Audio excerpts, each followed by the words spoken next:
Hi, good morning. Hi, everybody. This is a webinar series supported by a grant from the U.S. Forest Service to the South Carolina Forestry Commission and Urban and Community Forestry Program. So I'm Frances Waite, and I'm the Urban and Community Forestry Coordinator.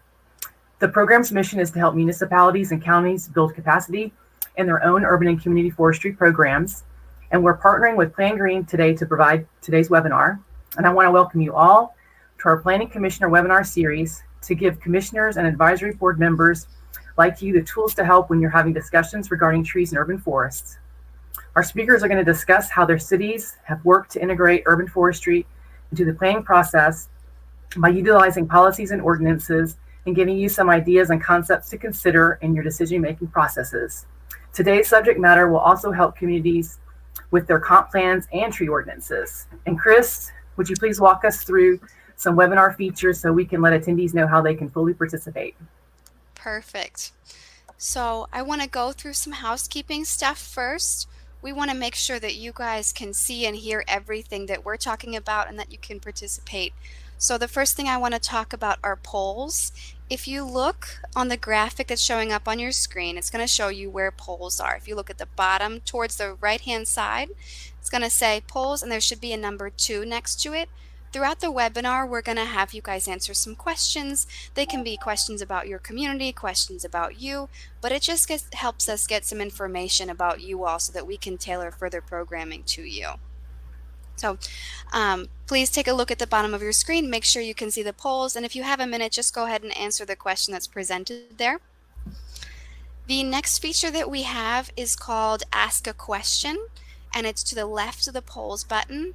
That's where we can ask content-specific questions. So if you say, I want more information about certified arborist plans, then you can go ahead and click on Ask a Question, type that in, and then at the conclusion of the entire webinar, we're going to go through the questions and answer as many as we can in the time we have.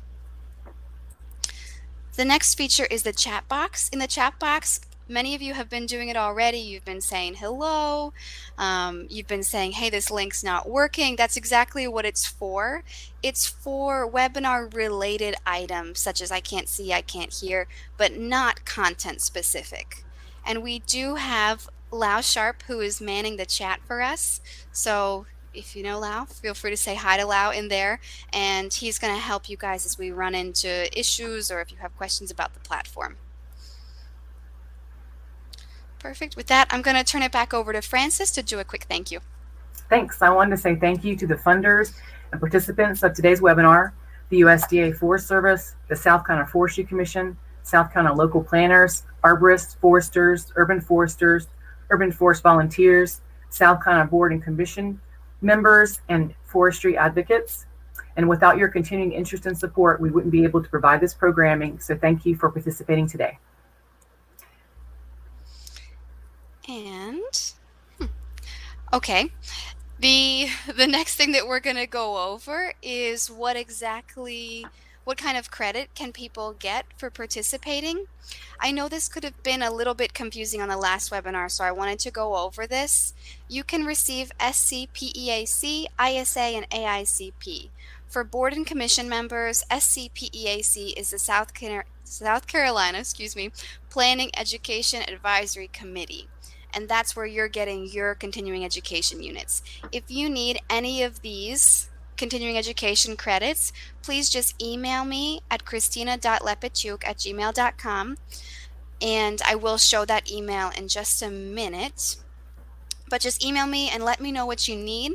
For SCPEAC and for AICP, I will give you a certificate that you can present to either of those organizations, and that will give you your credits. And for ISA, just give me your ISA number, your email address, and your name, and I'll go ahead and submit the credits on my end. And I just want to review what we talked about in the last session, because we all forget, it was a little while ago, but the last session was basically an overview on why do we care about the urban forest. We won't take actions toward helping something until we understand why it's important. So a robust urban tree canopy does help our properties become more valuable. People want to live near trees. It helps people become and stay healthy. It encourages physical activity. When we have green spaces around us, we want to go through those spaces, we want to move. It also does create greater social ties, and this is so important, especially in this time where many states in the United States are locked down. We're looking at various restrictions, and we need to be outside more often in order to continue our social life. So we need to have a healthy urban forest in which people can enjoy and spend time together in a safe way.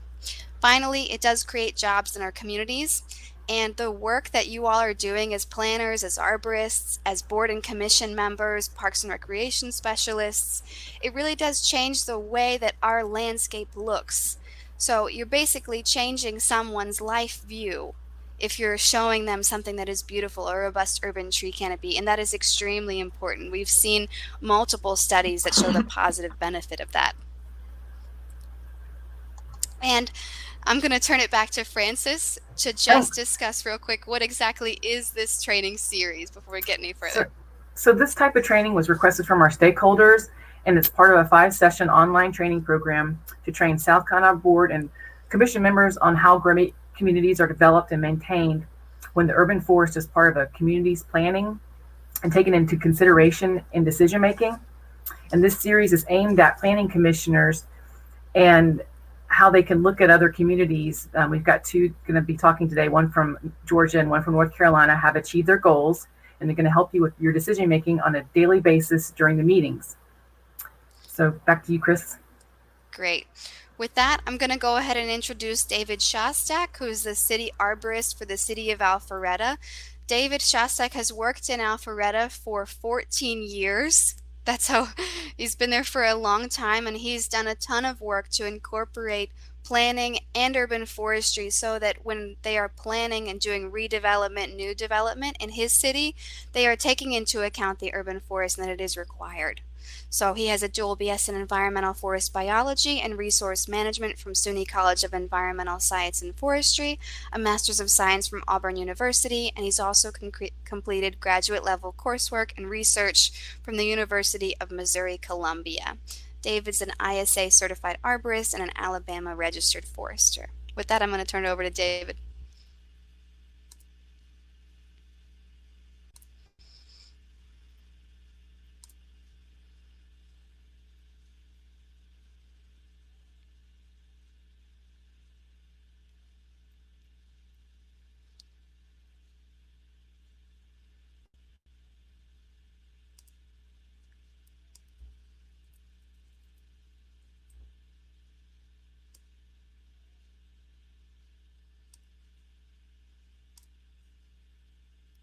This presentation to kind of give you an idea of what we do here in Alpharetta.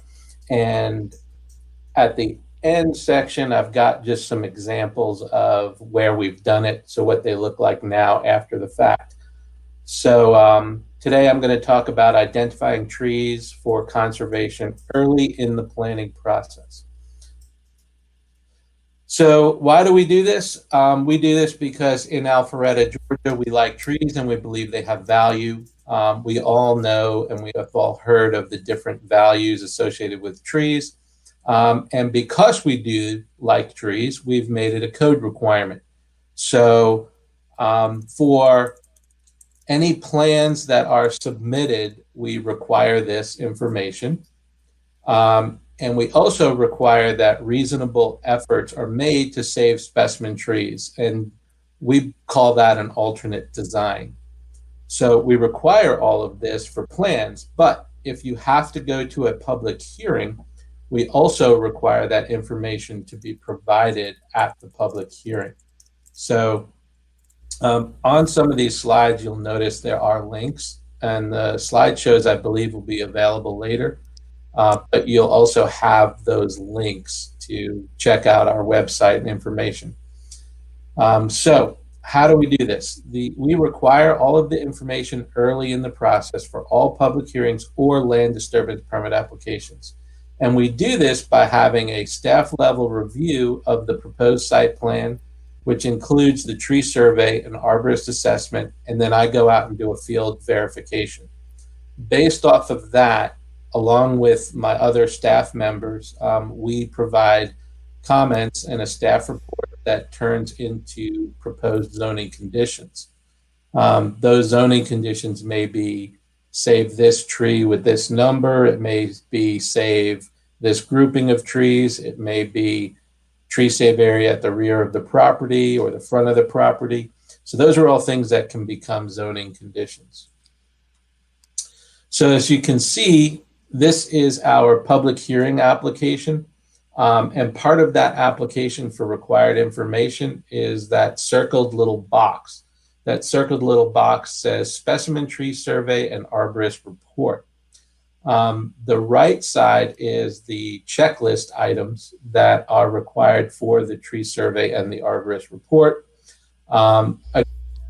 We require a survey to be provided by a registered surveyor. And then we require the arborist report to be provided by what we call a qualified professional, which is an ISA certified arborist, an ASCA, which is American Society of Consulting Arborists, registered consulting arborist, or a Georgia registered forester. So those are the three qualifications that make you a qualified professional. Again, you can see the links that I provided to these things. And then on the actual documents, we have links to our code and our guidance document. We have an arborist guidance document that explains a lot of this. It's kind of like a technical standards. So going after we've required the information to be provided, here's an example of an arborist assessment that we've received. And you can see I've put 2 arrows next to the 2 specimen trees that were identified in zoning as being required to be saved and incorporated into the site plan. And you can see that the arborist report provides us with information about defects and structure and biological health. So here is the site plan and tree survey on the left side that was provided to us during the public hearing. And you can see the 2 trees in front of the building where it says courtyard. Those 2 circles represent the critical root zones of the trees. And the one to the left is actually on a separate parcel. So it was not part of the zoning condition. But in the pictures, you can see on the right side in front of that small building, those are the large trees that are being preserved. And these were from street view images before construction. So that was the information we had prior to the actual public hearing. And you can see the council agenda action summary, which basically details the zoning conditions. The ones with the blue arrows are all tree or landscaping related zoning conditions that were put in place. But the important one in this is number 11, which is the existing trees shall be preserved as depicted on the site plan, which is the one I just showed you, including tree number 503 and 504. And those are a 31-inch water oak and a 41-inch water oak, respectively. So here's pictures of the site after development. And I will tell you, this one got their CO like a month ago. So it just completed. So during the project, they had a project arborist and a tree care plan. So the project arborist was involved with the project from the beginning. And what they did was they put a care plan in place that was fertilization, wood-boring insect sprays, canopy pruning, and all sorts of things like that. And in this one specifically, they had some requirements to be observing and doing some root bridging sidewalks. So the one in front was replaced in kind. Actually, I'm sorry, the one in front stayed as is. There's a sidewalk that goes behind that tree that was a root bridging sidewalk with root barriers and bio barriers and things like that. So that was part of the agreement we made during the permitting phase to help preserve the tree that was required during the planning and the public hearing phase. Additionally, there were some pruning requirements for clearance of the building and stuff like that. So these trees are under a tree care plan that will last for another 2 years. That is also something that's in our code. Here's another example of trees that were saved based on a zoning condition. So in the top left, you can see where we have, this is kind of the whole subdivision. I tried to get as much of it as we can. That is along one of our side roads. And you can see that entire tree save area was saved. And you can see that large white oak just on the other side of those power lines. Luckily, it's right outside that power line easement. But you can see that white oak was saved. And along with some other smaller trees that were saved, as well as trees that were planted in that area. So it became a real good amenity for that, I think their townhome subdivision. Here's another example. This is going to be attached townhomes as well as single family residential. It's currently under construction. The top right shows the area of tree save. And you can see from the photographs how nice that is. That's in between some of the units. It's actually accessible from the main road. There's a open gateway through from the sidewalk. And I believe that it is required to be open to the public with some sort of an easement. So here is another example. And this one is actually two separate developments that are right next to each other. And this one on the left side, you can see this one being as small as it is. We only had the opportunity to have them incorporate one tree, and that tree will eventually become part of the streetscape. So instead of having smaller trees as part of the streetscape, we were able to get them to conserve one tree, and that tree, will give a more mature appearance to that subdivision. And you can see this one on the right side. That one is it's kind of a linear park along the edge of that neighborhood. It goes along the street, and you can see that there's like 3 or 4 specimen trees that were conserved. And then down at the corner, they had a fountain that they put in. But this, I've already spoken to some of the residents that live there, and they're very happy. And that was one of the reasons they actually moved to that those units, because of those trees right there. So here's another one. Again, some of these are under construction still, as I said previously. But I will tell you, every one of these that I've done was in the downtown, all these examples. So even though we have a more urban and suburban area, we can still conserve trees. We do have these tree save areas in more of our suburban and rural areas, but since these were in the downtown area, I figured they were good examples. So you can see this one was designed around that pocket park in the middle. And you can see some of those photos that show those pocket parks and how nice they are. And the landscape architect uses the existing vegetation and plans around all of that and adds to it to get a much more manicured look to that pocket park. Here's another one. This is another subdivision, again, with an area that had trees conserved.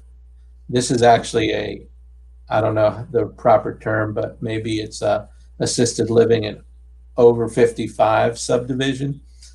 So you can see that corner tree. That's one of the more noticeable trees in ALPHARETTA, and it is right on the corner of the road that goes into ALPHARETTA and the side road, which is Wills Road. Again, that was a large tree save area. And if you look down the road, you can see along that road, we saved additional trees. And there was actually another tree save area, which I didn't take photos of, to the right of the entrance off of Wills Road near the back. So again, you can see where these have been successful. I believe this is my last example, and this one is, again, another subdivision, and you can see that corner. That corner is taken, those pictures are taken from across the street in different vantage points, but you can see the large trees that were saved. This one had some large oaks and some large magnolias and hollies saved in it. And then the landscape architect went and did some underplantings of dogwoods and other things like that. You know, the thing that a lot of these tree saves actually do is they help to offset stormwater requirements as well, because you have that canopy intercept and you have that natural vegetation that the engineers can use in their stormwater calculations.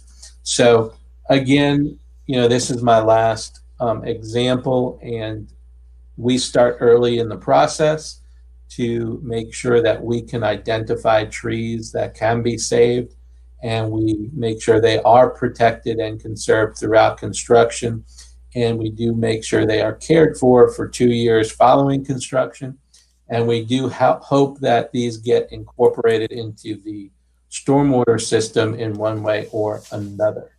So there is my contact information and the city website. So if anybody has any questions that they want to send me that offline, they can. And if there are any other questions that show up that I can answer for anybody on this format, I will do that. I'm going to stop sharing my screen right now and let someone else take over. Thanks so much, David. We're so glad to hear, especially about the people that live in those areas and how much they value those tree saves that the city works so hard to promote. While we're just switching presenters, if you don't mind, click on the bottom of your screen. There should be, next to poll, there should be the number 1. If you don't mind just clicking in that poll and just answering the question there, that'd be great. And I'm going to quickly share my screen so that I can introduce Jennifer. Here we are. So Jennifer Rawl is the Urban Forestry Specialist for the North Carolina Forestry Commission, but Jennifer hasn't always worked for the Forestry Commission. She has 23 years of urban forestry related experience in both the private and the public sector. She served as the Urban Forestry Coordinator for the town of Wake Forest, North Carolina, and she was also a project manager and a consultant for a landscape contractor. Jennifer is an ISA certified arborist, municipal specialist, and is tree risk assessment qualified. She is from North Carolina and lives in Clayton with her husband and her son. With that, I am going to get out of the way and I am going to let Jennifer take the screen.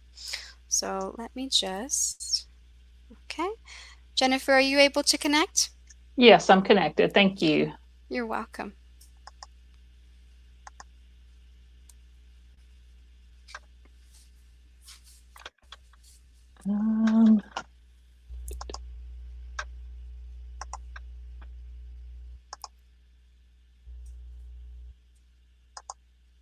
There we go. Good morning, everyone. Thank you so much for inviting me, Chris and Francis, to speak today. My presentation is going to be a little bit more high level than David's, going over some best management practices for site plan review. Much of the information I will be covering today comes from this booklet. This is the Best Green Infrastructure Practices for Urban Landscape Site Plan Review, which I co-wrote with a planner from the city of Durham, North Carolina. We'll briefly discuss Ordinance Standards, standards and specifications in relation to trees, the plan review process with trees in mind, and some key points to avoid tree and infrastructure conflicts. And I believe this is one of the documents that you can download from the Dropbox link.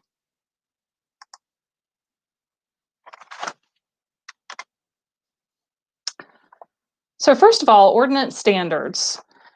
Ordinance standards are just minimum requirements that must be met in order for a project to be approved or for the occupant to be granted occupancy.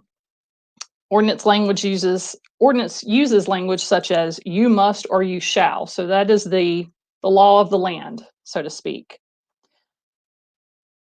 Ordinance standards should also include what required features are to be shown on landscape and development plans.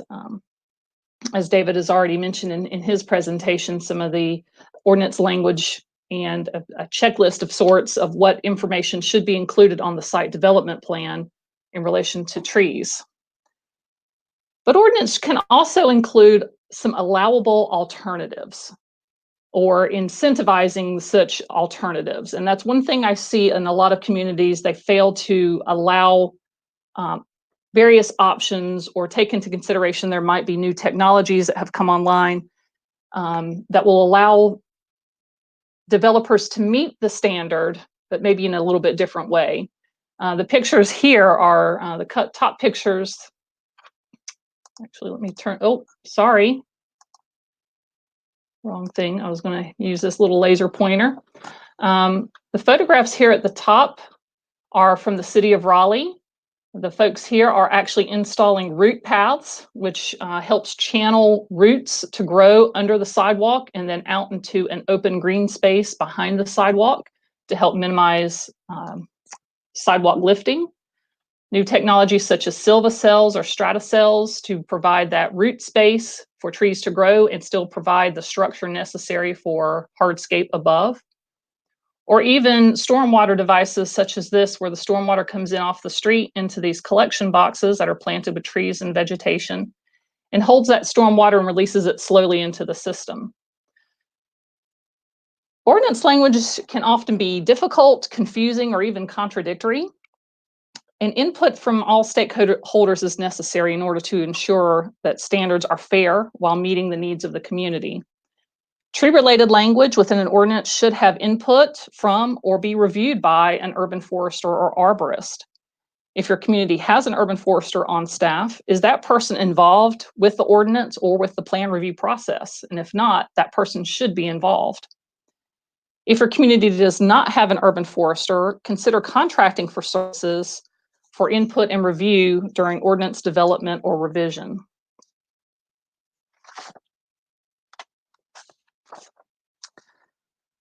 Standards and specifications should be a companion to the ordinance. I have seen too many municipalities that have put specific standards or specifications within their ordinance language. Again, your ordinance is what you should do, what you must do in order to meet those standards, but should not be the how-to document. So the standards and specifications manual provides that detail, provides the how to meet the ordinance standards, and can provide some of those alternatives or allow for some flexibility. The other good thing about pulling those standards and specifications out of the ordinance is that you can update this manual without going through that same process as your ordinance. You don't have to get stakeholder input, public review and input, or go through city council review and approval process. And again, recommend that an urban forester or arborist is involved with the development or review of a companion manual. You also want to be sure that any detail drawings and specifications reflect ordinance requirements. We had an issue while I was with this town of Wake Forest. The ordinance language had been updated to reflect the right-of-way would be 1 foot behind the sidewalk. So you would have a 5-foot planting space, a 5-foot sidewalk, and then 1 foot of right-of-way. Unfortunately, the accompanying detail drawing did not show that 1 foot right-of-way behind the sidewalk. So developers would build the sidewalk without that 1 foot right-of-way behind it. And so when the construction inspectors went out, they were finding this sidewalk in the wrong place, asking the developer to remove the sidewalk and build it appropriately so that there was 1 foot of right-of-way behind the sidewalk. Well, what happened then is that then lessened the width of the tree planting space. So instead of having 5 feet of planting space, I now had only 4 feet to work with. So that creates conflicts in the future, depending on the tree species that were going to be planted in that space. And another thing that your manual can do is provide some basic guidelines on the proximity of trees to other infrastructure. What are those minimum distances that trees should be spaced from various utilities or infrastructure so that they do not create conflicts down the road?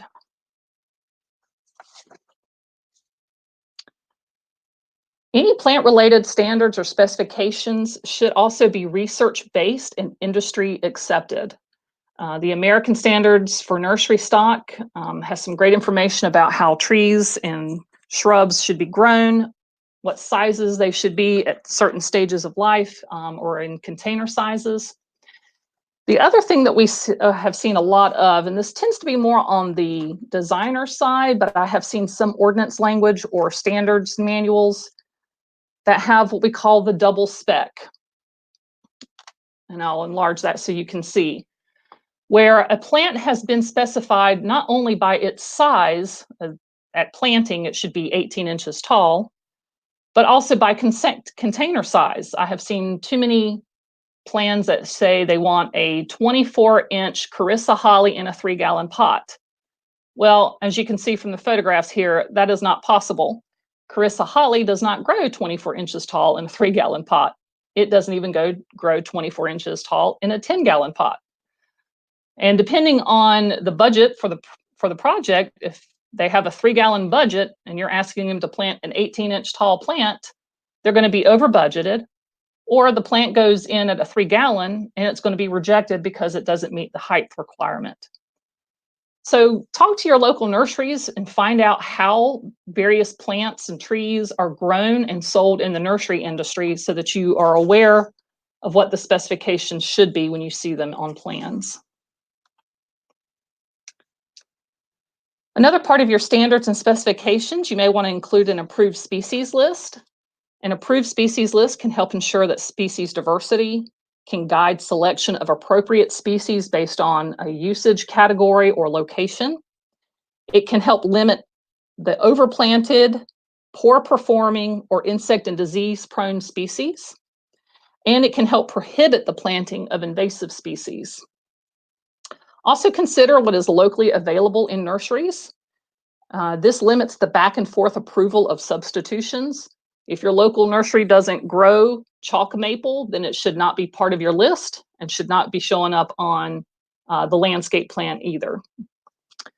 And again, you want to keep this document separate from the ordinance so that it can be more frequently updated without, again, going through the same approval process as an ordinance. So your plan review process, I don't think this is any big news, but your plan review comments should be ordinance based.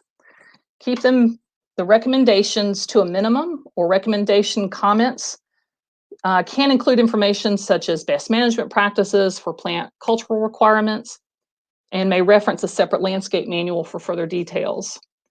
Again, if you have a plan checklist that the designer and the plan reviewer can both use to make sure that required features are on those site development plans. And the key thing is trees should not show up only on the landscape plan. I've got a couple examples I'll show you in just a moment about what happens when you don't show trees on various plan pages. But existing conditions and the demolition plan is key to know what trees are on site, what trees will be removed, and what trees will be retained throughout the project. This is true including the grading and drainage and erosion control and sedimentation plans. I've had a couple of plans I had to review that a tree was going to be retained, but on their sedimentation control plan, they indicated that a level spreader was going to be dumping water right at the roots of this one tree. And we knew that the tree would not be able to survive with that much water inundating its roots. So one of the two things had to be moved, to either remove the tree and pay into the credit or move the sedimentation control erosion control structure to another location. And the landscape plan shouldn't just include trees. It should include the utilities and street lights and signs and other things that can help mitigate conflicts with other infrastructure. Just because they're both on the same plan, we don't have to do page flip-flopping back and forth and trying to match things up.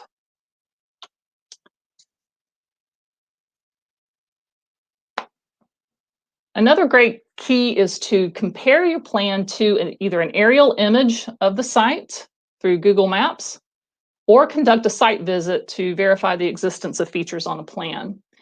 In this instance, there was an existing overhead utility line running through the project, and it was noted on the plan that the overhead utility would be moved to the right-of-way of Barnford Mill Road. As you can see, only part of this area was part of the project plan. Well, looking at an aerial image, we see that there are new construction going on across the street. We have tree planting strips, which eventually trees would go into.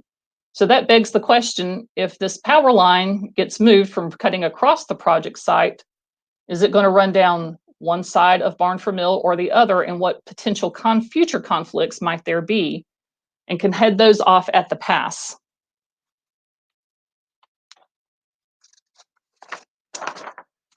Again, this is no surprise to anyone. Trees grow. That's the only infrastructure in our urban settings that are going to get bigger over time. So therefore, they need both root and crown space. And not knowing everyone's knowledge of arboricultural terms, but the crown is basically the branches and the leaves, the upper portion of the tree, also called the canopy sometimes. So you need to know the mature height and crown spread of the trees that you might be planting or are proposed for a project, and match that mature size to planting space, which someone failed to do here.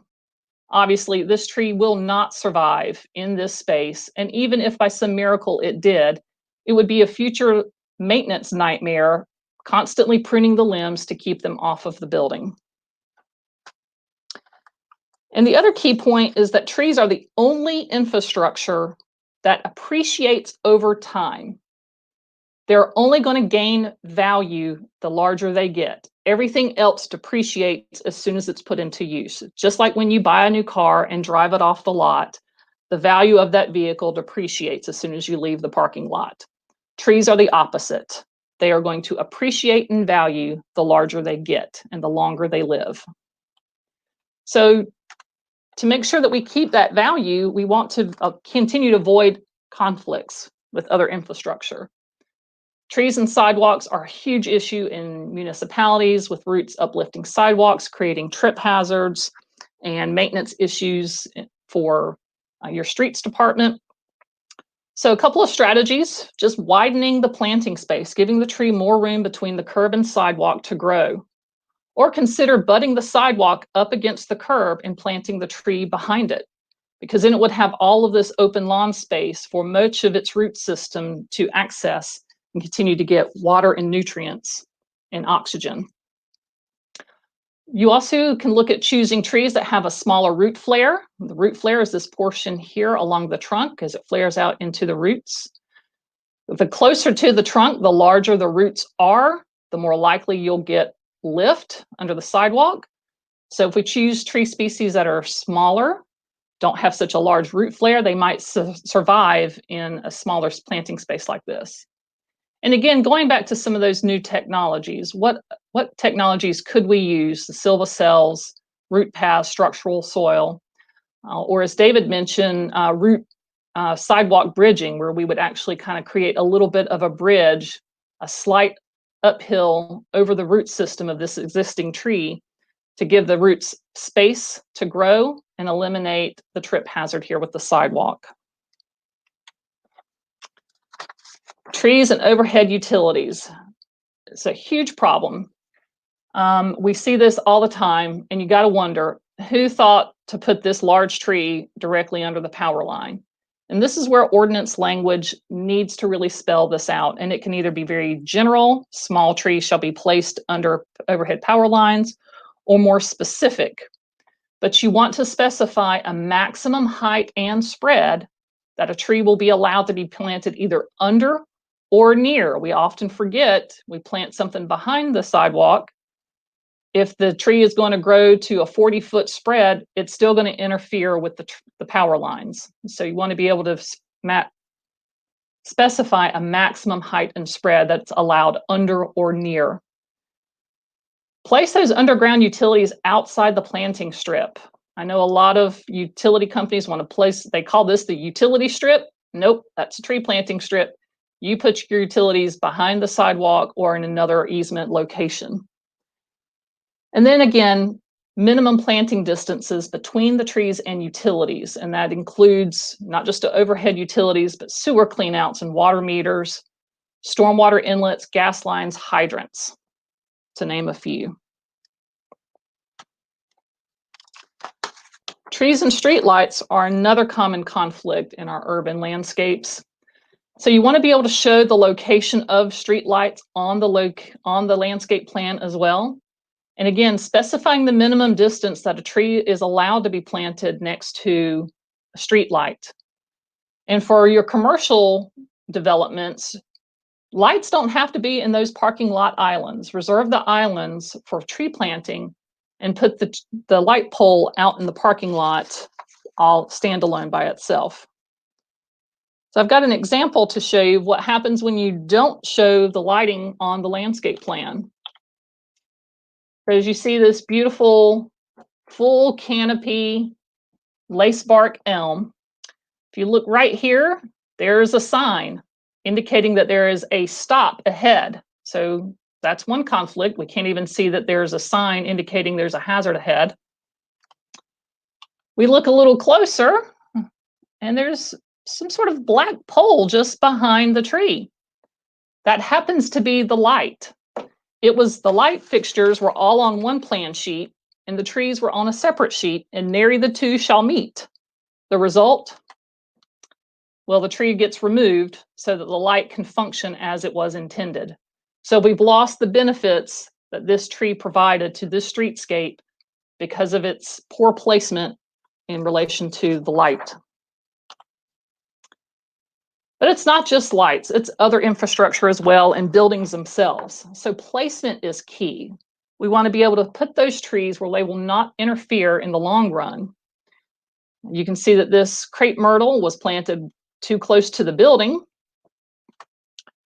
And there's the security light. So what's going to happen when this crown grows at some point and it has blocked the view from the security camera? Well, I can tell you, it's most likely that this crepe myrtle will be topped, which is improper pruning, which gets us to our pruning is key point.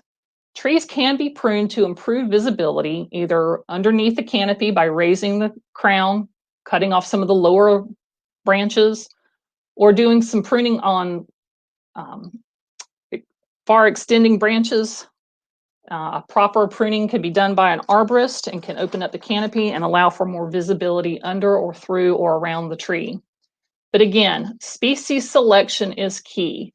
There are new varieties on the market now and available in nurseries, small maturing trees, trees that have narrow crowns, or even dwarf varieties, especially as far as shrubs are concerned.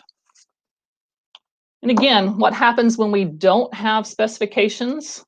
Well, this daycare here wanted this tree removed because people couldn't see their sign. Well, it's expensive to remove a tree. It was cheaper for them to move their sign to the other side of their driveway. The O2 Fitness here, this poor maple tree got topped every single year just to provide visibility for the sign. This tree has eventually died because it was topped repeatedly and could not sustain itself. And here again, another example, you would never know, but this is a My Eye Doctor. And the trees are great, they're beautiful, they're providing a lot of shade to the entrance of this building, but they're blocking the signs. So what spacing or placement could we have chosen to avoid that future conflict? A couple of resources I wanted to point out to you that may be helpful. Trees and Development, a technical guide to preservation of trees during land development, is available through ISA, as is Reducing Infrastructure Damage by Trees, compendium of strategies. might be helpful to look through those and find some information that could be used in either ordinance language or a separate specifications manual. Tree City USA has several bulletins. I just highlighted a few here that deal with trees and conflicts or construction. But there are so many more that you can find on arborday.com or arborday.org, excuse me. And additional resources that may be beneficial to your programs. The University of Florida Landscape Plants website has some great information on site and species selection, as well as some planting details and specifications that can be downloaded, either as Word documents and can be edited, or CAD drawings for some of the detail drawings.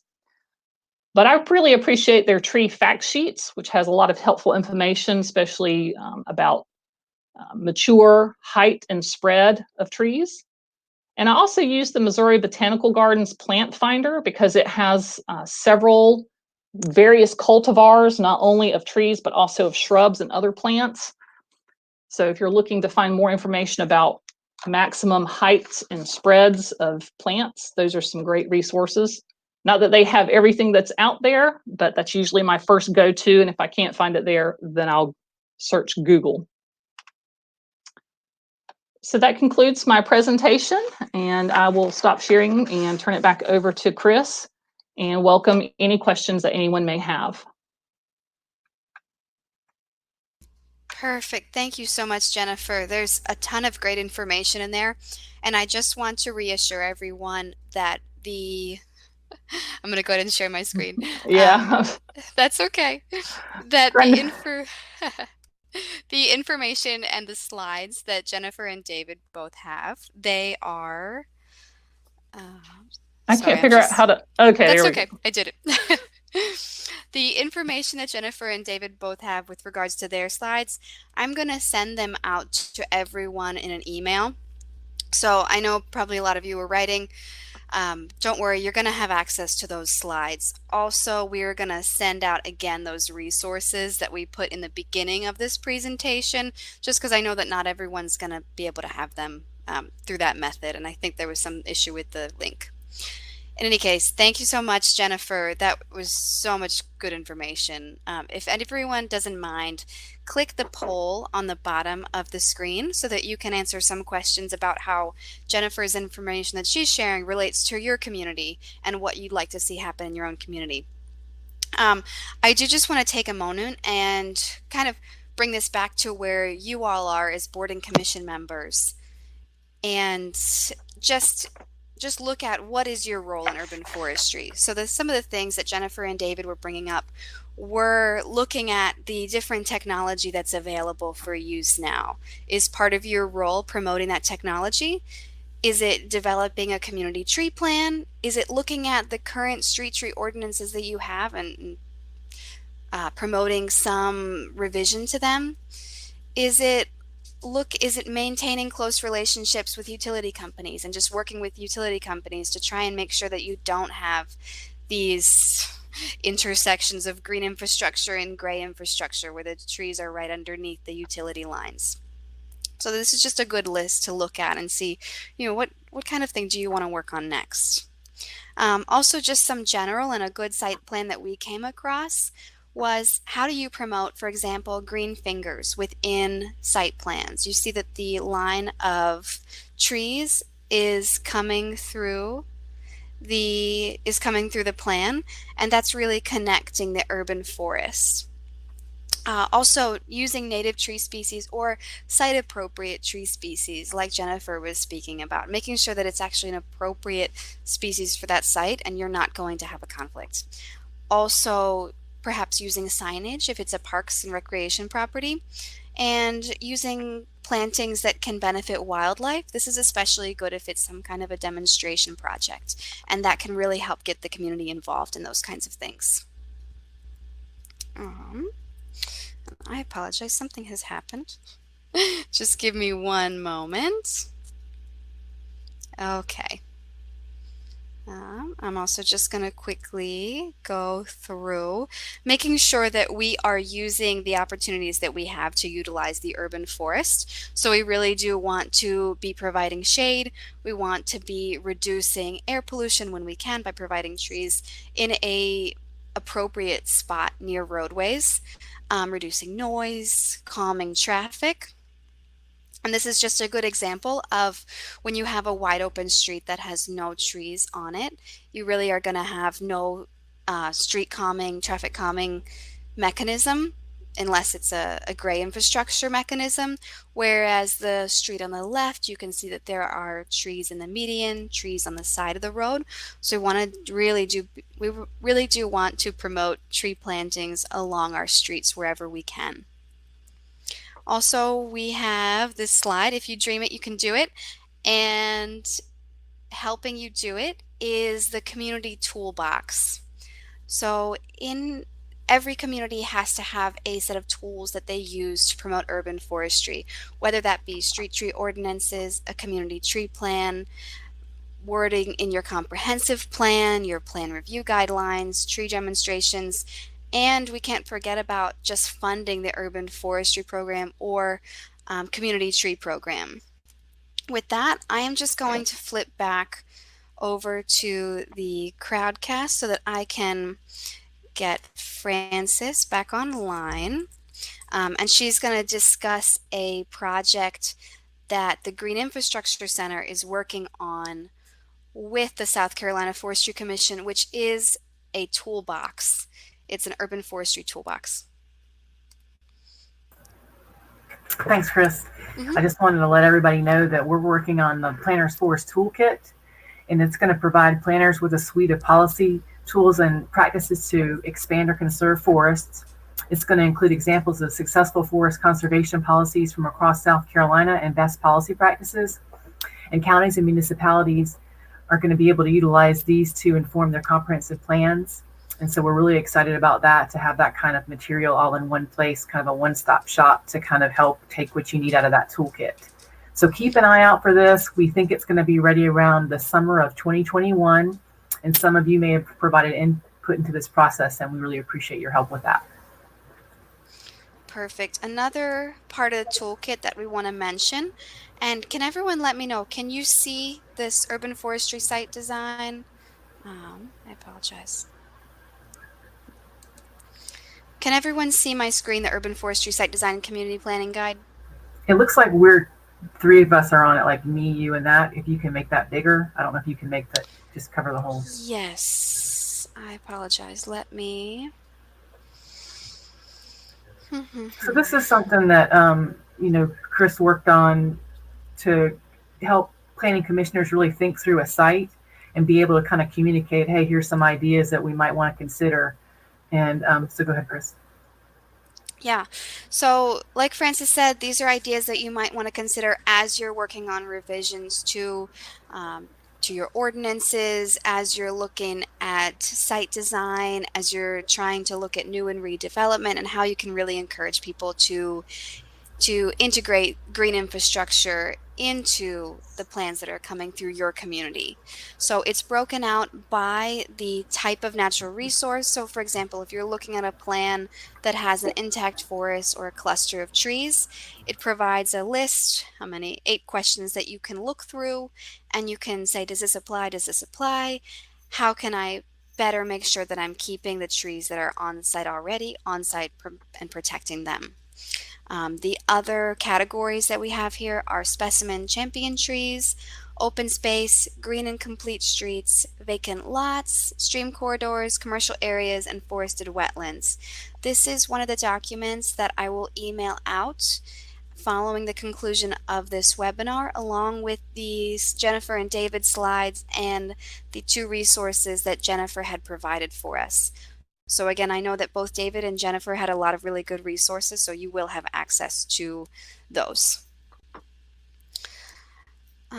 With that, we just want to open it up to your questions. we know that David was answering questions as he was going along. So if anyone has any more questions. Yeah, Chris, I was just going to say maybe we could ask him to elaborate on two of them because they were kind of they rated high. Maybe he could just talk a little bit more about the root bridge sidewalks and then maybe the tree care plans. So Yep. David, What I'm going to do is just get David back on screen. So give me just one moment.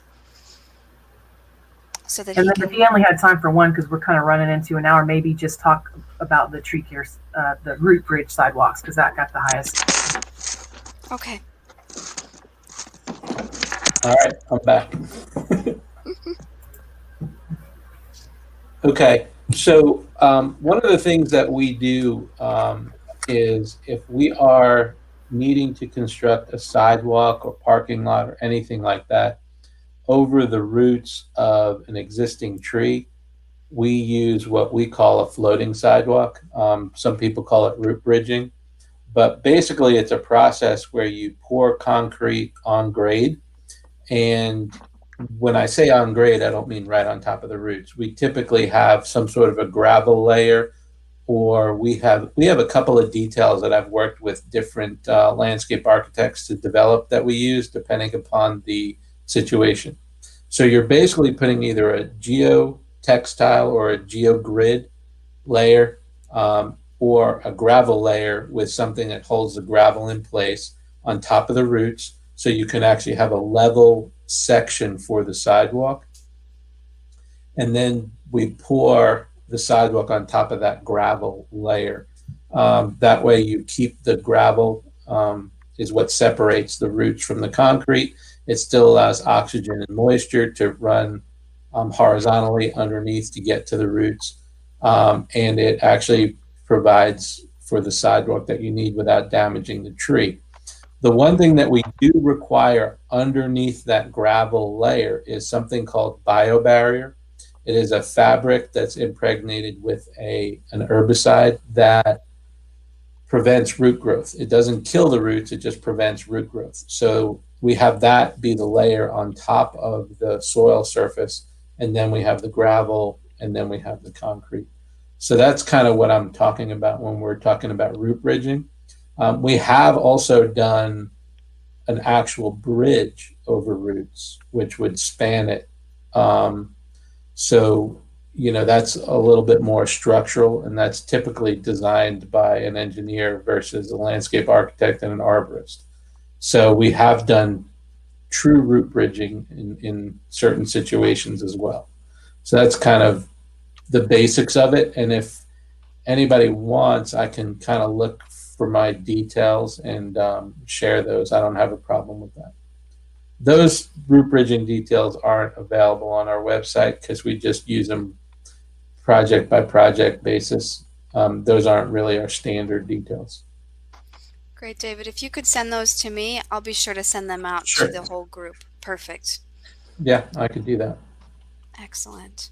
Are there any other questions, any other comments that people are having before we go ahead and close out?